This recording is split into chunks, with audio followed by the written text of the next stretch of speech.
Oi pessoal, tô passando aqui para mais uma aula da pedagogia sistêmica e hoje nós vamos falar sobre o equilíbrio. O que é o equilíbrio entre o dar e o receber? A terceira lei natural, né? A terceira lei do amor que Bert Hellinger nos traz.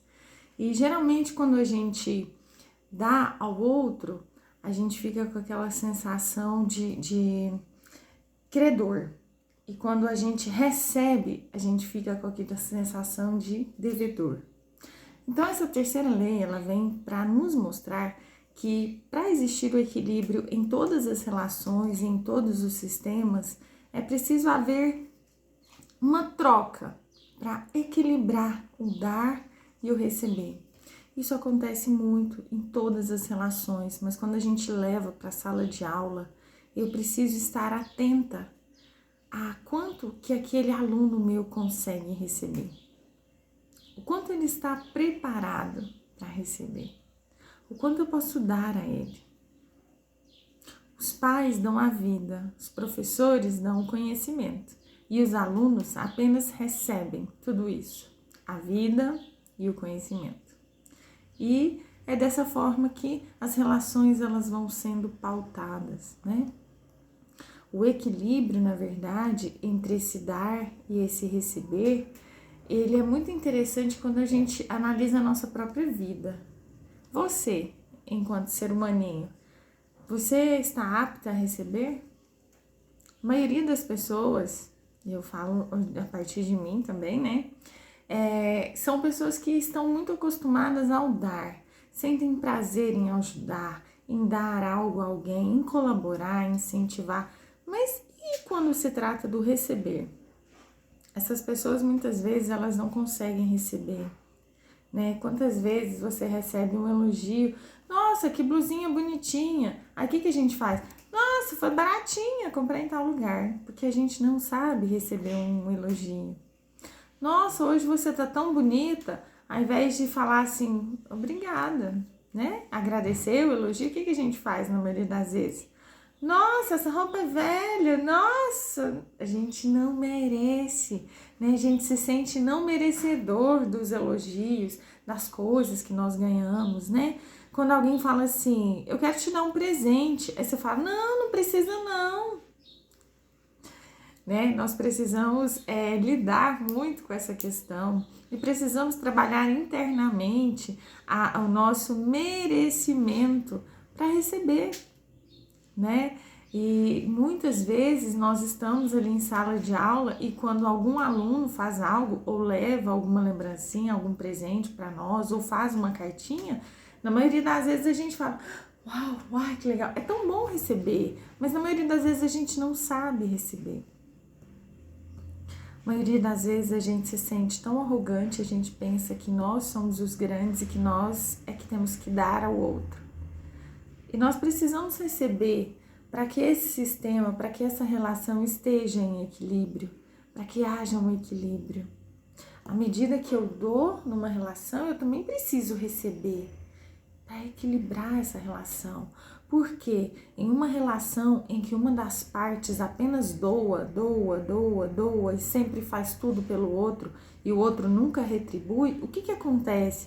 Esse que recebe demais, geralmente ele vai embora. Ele vai embora. Em relações amorosas, quantos casos vocês veem falar, nossa, ele fazia tudo por ela, ou ela fazia tudo por ele, e ele não deu valor, ou ela não deu valor, foi embora, largou ele, né, abandonou. Por que isso acontece? Porque aquele que recebe demais, ele se sente em dívida com o outro. Então ele vai embora porque ele não consegue pagar essa dívida. Essa é uma sensação que incomoda, uma sensação que desequilibra o sistema, que traz sofrimento. Então essa pessoa vai embora. Aquele professor que tenta fazer demais pelo aluno, que dá roupa, né, que de repente leva um lanche, ou que dá um presente aqui, outro acolá. Ah, eu comprei isso para você, eu levei isso, né? Aquele professor, às vezes, que está doando muito para aquele aluno, o que ele está fazendo? Ele está afastando o seu aluno. Por quê? Porque nós não podemos sair do nosso lugar de professora. Nós precisamos sempre lembrar nosso papel e o nosso lugar Nós somos só a professora. Ah, então você está falando que eu não posso ajudar? Pode. Mas tudo tem que ter um equilíbrio. Tem que haver uma troca. Eu faço isso aqui, mas eu recebo isso aqui. E é tão interessante essa questão, gente, de lugar, de estar no nosso lugar. Quando eu trabalhava, né, em outra cidade, surgiu uma época em que eu tinha mais afilhados, alunos, do que meus afilhados que têm algum grau de parentesco comigo. Cheguei num ponto que eu era madrinha quase de todos os meus alunos. Eu falei, mas o que é isso? Tem uma coisa errada. E aí eu comecei a observar o que estava errado. A minha arrogância de achar que eu era melhor do que os pais deles. Eu queria fazer tanto por eles, eu queria doar tanto para eles, que eles queriam que eu tomasse o lugar de alguém da família deles. E aí eles me convidavam para ser madrinha e eu aceitava. Olha que desequilíbrio. Eu tô falando de mim, da minha história pessoal. Olha que desequilíbrio. Eu estava fora do meu lugar de professora, eu estava me achando melhor que os pais, né? Quantas vezes? Às vezes você começa a presentear a criança, a levar a criança, às vezes, para sua casa, para brincar com a minha filha, né? Ou, eu vou dar uma volta, vamos chamar a aluna tal. Quantas vezes nós fazemos isso? Nós saímos do nosso lugar de professora e queremos assumir um outro lugar que não é nosso. Isso traz desequilíbrio ao sistema, né? E o que isso traz? Isso traz sofrimento, isso traz desordem, isso traz peso para nós. Nós não podemos sair do nosso lugar. Nós precisamos estar o tempo todo nos policiando para fazer isso da forma correta, né? E aí chegou um ponto, depois que eu fiz o curso, aí agora, você podia ser minha madrinha, não sei. Olha, eu não posso, eu sou só sua professora, né? Pronto. Eu não deixo de ter o carinho do meu aluno, não deixo, né, de ter o carinho por ele e dele por mim, mas eu não saio do meu lugar de professora. Eu mantenho, eu sou apenas a professora. É importante deixar isso claro, né? E dentro de uma sala de aula, quantas vezes nós queremos ir além na matéria e o nosso aluno não aprendeu? Cadê o equilíbrio disso? Eu só chego na sala, explico 50 minutos falando. E eu não espero, eu não ouço o meu aluno. Eu lembro uma das observações que eu fiz assim que as aulas voltaram, né, retornaram naquele período de pandemia, que a gente voltou naquele esquema semipresencial. Eu lembro de observar o quanto os nossos alunos queriam falar, eles queriam se expressar, o quanto eles precisavam ser ouvidos. Tinha dias na sala de aula que eu chegava e aí vinha aquele tanto para minha mesa, né? Todos eles queriam contar uma história. Porque ontem meu pai fez isso, minha mãe fez isso, porque ontem eu fiz isso, porque eu ganhei isso, porque eu vi um filme assim. Eles queriam dividir a história deles conosco. Por quê? Porque eles têm necessidade de ser ouvidos. E nós, enquanto professores, nós precisamos dar esse lugar de voz para os nossos alunos. Nós precisamos ouvir os nossos alunos. Você não vai virar psicóloga, terapeuta dentro da sua sala de aula, mas você precisa dar um espaço para que esse aluno também possa trocar com você experiências que ele traz de casa. Quantas vezes eu estou explicando alguma matéria, né, dentro da minha disciplina de ciências ou biologia, e aí o meu aluno fala assim para mim, professora, eu já vi esse bichinho, uma vez eu fui pescar com meu pai e eu vi, professora, eu já observei isso mesmo, né, em tal lugar. Então nós precisamos dar esse espaço para que haja essa troca de informações, para que haja esse espaço do meu aluno trazer e ele poder expor o seu pré-conceito sobre aquele assunto que eu estou falando, né? Aquele conceito prévio, aquele conhecimento prévio que ele traz. Os nossos alunos não são tábuas rasas, eles não vêm vazios para a escola, eles trazem o conhecimento deles, eles trazem o conhecimento familiar, o conhecimento de mundo deles, eles trazem a própria cultura, o sistema familiar deles vem com eles para a escola. E eu preciso, naquele momento que eu estou ali explicando, falando sobre determinado assunto, eu preciso deixar que ele manifeste esse conceito, esse conhecimento que ele já traz. Por quê?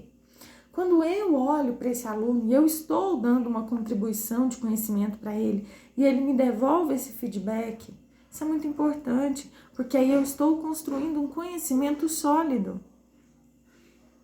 Estou dando possibilidade para que esse aluno possa construir o seu processo de aprendizado. Ele mesmo está construindo. Gente, o processo de ensino-aprendizado, ele é um processo construtivista.